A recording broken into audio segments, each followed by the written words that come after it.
You know, lads, as I traversed through the Twitter sphere one night, I thought back to the time when should Red Bull re-sign Albon was like actual discourse, back when it was a real thing. Late 2020 saw a massive debate on Twitter regarding who Red Bull should sign for 2021, Sergio Perez or Alex Albon. And obviously the seat went to Perez, but hear me out, yeah? What if those energy drink dudes gave Albon like a second chance at life? One more opportunity to prove himself in their equipment. That is what I, intern, today set out to find out, yeah? To do this, I went back to the 2020 offseason in Cockpit Manager 14. I locked Marco and Horner in a jail cell with reasonable but limited resources, and I gave Albon a 1-year extension. But intern, where's Checo? That's not really that hard. I booted him for Latifi, so I sent him off to Williams and he's gonna partner George Russell. Much pressure was now on my shoulders. Everywhere I looked, the media was at me, wondering why I gave Alex a contract extension after a pretty mid-2020 season and why I didn't sign Checo when he was white hot. But I had faith in the plucky young Thai lad to make me proud. Albon needed to prove himself before Marco and Horner busted out of that prison I put them in and contacted the necessary authorities.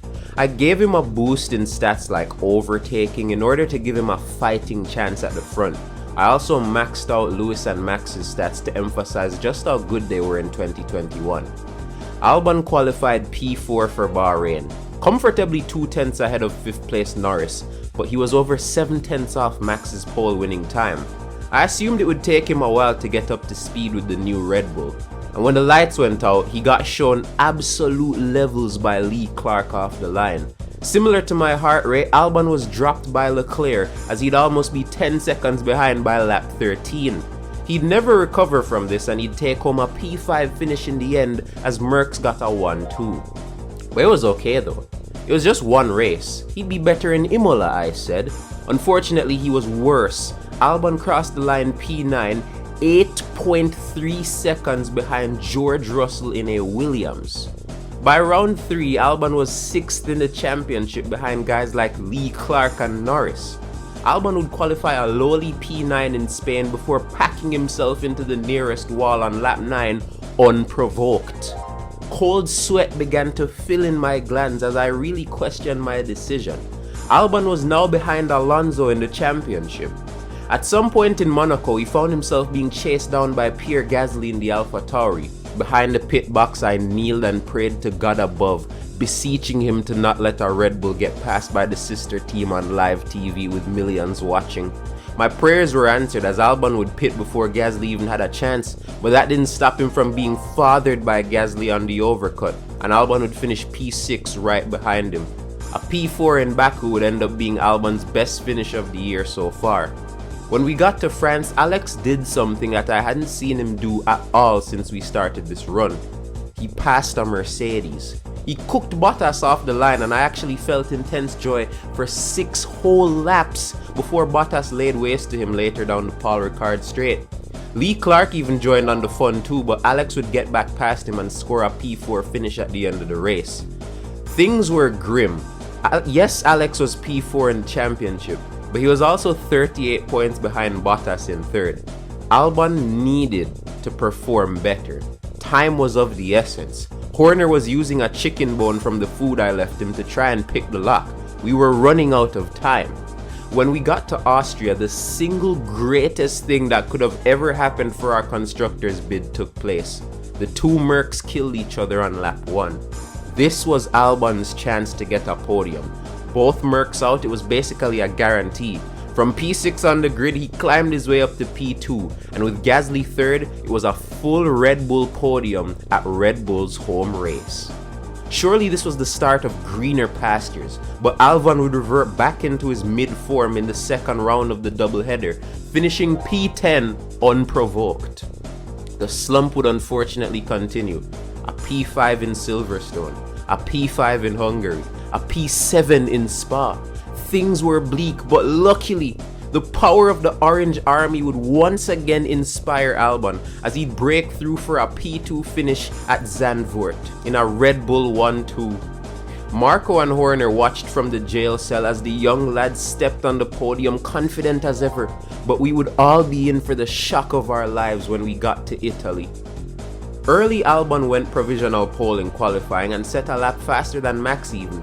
As the session went on, Albon would actually qualify ahead of Max and be on the front row for the first time in his career with only Hamilton ahead of him. This was Alex's biggest opportunity yet, so I put him on softs to ensure he had a good start off the line. Despite being jumped by Bottas, Alex fought his way back into P2, and when Lewis pit, Alex would lead a race for the first time all season. Max would eventually get by and win the race, but Albon would take another P2, his third podium of the year and without doubt his best race of the season. Tears welled up in my eyes as I watched the young lad raise the trophy. Things were finally on top. Things were finally back on the up. Back-to-back podiums for Albon for the first time all season. By the way, while all of this was happening, Max had literally been undefeated since round 1. He had completely blown Vettel's win record out of the water. I don't even know how he managed to do this. I was prioritizing Albon the whole time, and while I was doing that, Max was just going off having the greatest season of all time. Fair enough. P4 in Russia was great, but Albon would pull off an amazing 25 lap defense on Bottas for P2 in Turkey. I bottled his strategy in America and it caused him to get a puncture that took him out of the race, his second retirement of the year. The guilt was overwhelming to say the least. I could see Horner and Marco rage from the CCTV I put in their cells, and it was very much warranted.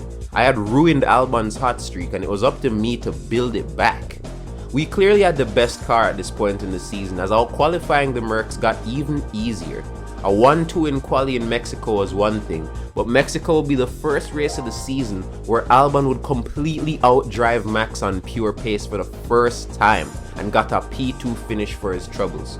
It was great in the moment, but a Max P4 and a Lewis win meant that Max had lost a win for the first time since literally Bahrain. The season had a somewhat tame ending, a P5 in Brazil, P2 in another Red Bull 1-2 in Qatar, a P5 in Jeddah, and another Red Bull 1-2 to end the season, with Albon taking P2 in Abu Dhabi. Albon ended his second season with Red Bull with no wins or poles, but he would end the year with 7 podiums, all of which were second place finishes. Yes, he lost to Max, but Max quite literally had the greatest Formula 1 season of all time, winning all but 3 races. Albon would take a P4 in the standings. As the authorities knocked on my door, I raised my hands up preparing to get detained, but much to my shock, Red Bull offered me a contract instead. Albon's 7 podiums were actually more than Sergio's 5 in real life, proving me right for re-signing him. I had done it. Horner and Marco may have been severely malnourished, but more importantly, they were proud of me. And Alex was happier than ever. He struggled massively at the beginning, but the growth was evident. No longer was he beefing the midfield and coming home in lackluster spots. My guy was at the front tussling with the best of them.